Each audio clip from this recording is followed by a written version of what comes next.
Welcome to today's Seidokan Saturday. Moving along with the concept of change body, Tai Sabaki, angled movement, or also sometimes called Ashi Sabaki. Technically, I can Tai Sabaki simply by rotating. I have changed my body. A lot of times we involve the twist stance, or we'll angle off. That's Ashi Sabaki and Tai Sabaki. And then as we go into the throw, we'll Ashi Sabaki and then follow with Tai. Ashi is foot, Tai is body, just frame of reference. So, we looked at the rock around the clock angles, 133, 436 around the angles.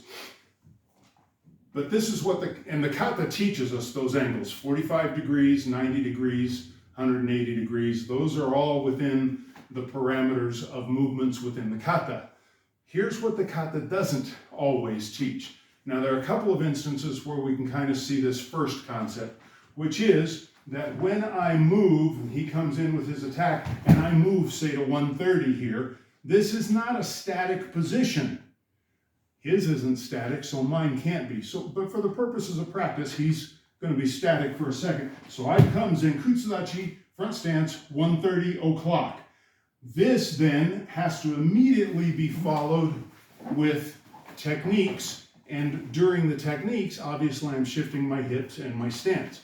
3 o'clock, same concept. I go to 3 o'clock, I don't just stay here. I immediately do something. So they're not static positions, and as I go to my do something phase, obviously the stance then changes and moves as I move. And we work that around the clock. Again, same thing. I go to my 4:30 o'clock.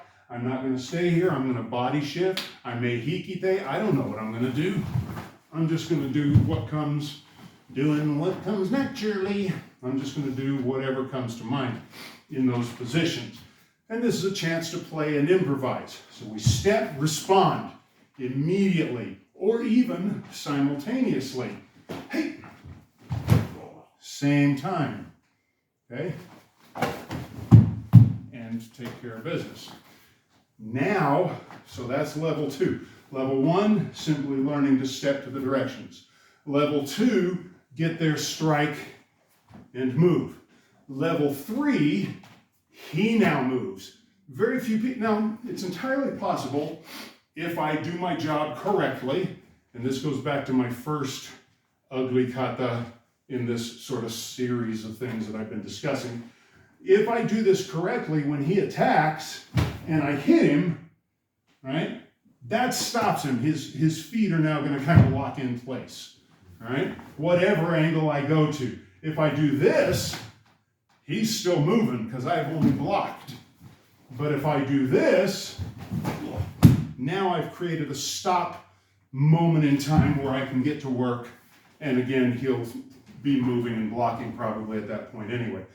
So this is the third level where I go, let's say I go to 130 again, just for the sake of starting over. He attacks, I go 130. Now as I shift, so does he. Now I'm going to go to 430. He shifts to go with me. Now I'm going to come at 12 o'clock. He comes at me again. I'm going to go back to 6 o'clock. He comes at me again. Now I'm going to go off to 130 again. So we get sort of a continuous, he's still moving, he's still alive. That's my fault. If I take care of that, right? I'm not going to kill because Max is my karate son, so I would never do that. But if he attacks, right, whatever he's doing, and I immediately have finished this, I have less to worry about. Okay? So if I make my motion continuous enough that I completely interrupt any of his intentions, but more realistically, when he attacks and I go off at my angle, he's going to come around with something, and I have to come around with something. Then he's going to come back with something. Now I have to come in with something. And I do this. Now, this is where Tai Sabaki gets really important. And this is kind of I blanked on it a couple of weeks ago. It's called the peekaboo system. The Mike Tyson is he's moving this angle, and he's moving this angle, and he's constantly moving angle as he works.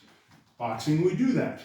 In wrestling, if we were on the floor and I'm laying parallel we're just going to alligator roll. So my job, if I get him down on the floor, is get perpendicular on top of him or perpendicular astride him, so laying chest in a T formation so that I can get some sort of control. That would be my sabaki on the ground work, whether I'm trying to get up or pin him down or whatever's going on, depending on who's on top. So this constant adjusting, and we can do this in a real simple Kung Fu theater drill, if you will, before we move it up into full speed, is he attacks, I go angle, he moves, I go angle, I come back, he moves, he goes angle, and so we sort of stop action and work at angles and see if he can land with balance into a position, right? So he moved, now he comes back, I come angle, I'm attacking him, he better move angle, right? He comes in, I'm gonna move, and we change position.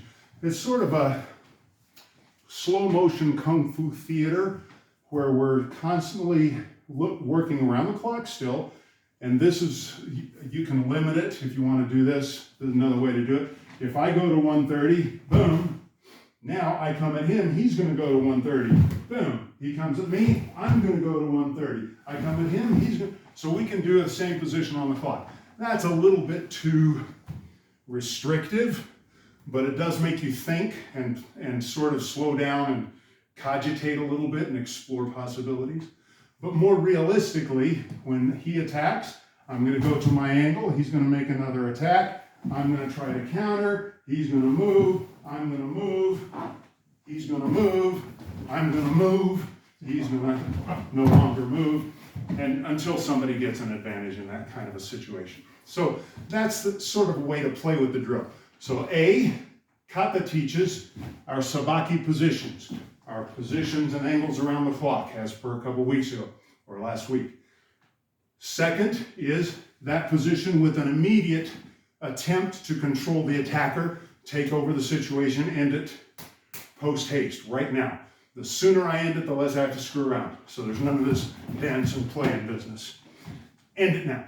Even if we're sparring, right? We're just loose sparring. If he attacks and I don't end it now, he's still attacking until I do something to stop that attack, okay?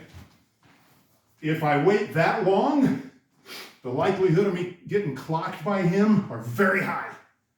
But even in sparring, if he's doing the attack and I immediately stop and go on, then the likelihood of him damaging me is shortened because I have interrupted it much sooner in the process. Okay?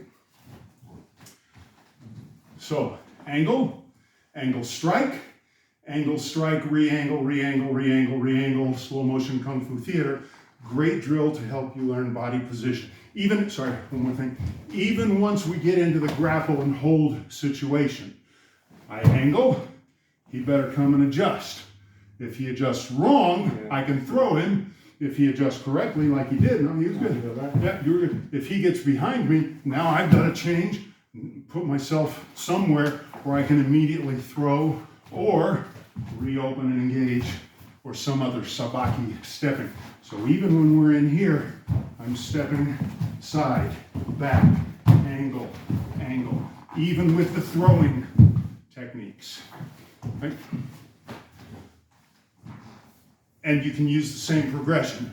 Angle, angle with a technique, angle with an attempted technique, counter angle, and so forth.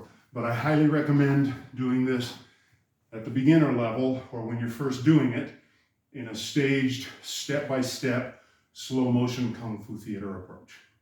Thanks for joining. That's it for today's Seidokan Saturday. Practice your pretty kata, but every now and then, practice your ugly kata. Until next week, like, share, subscribe. But most importantly, as always, let's keep practicing.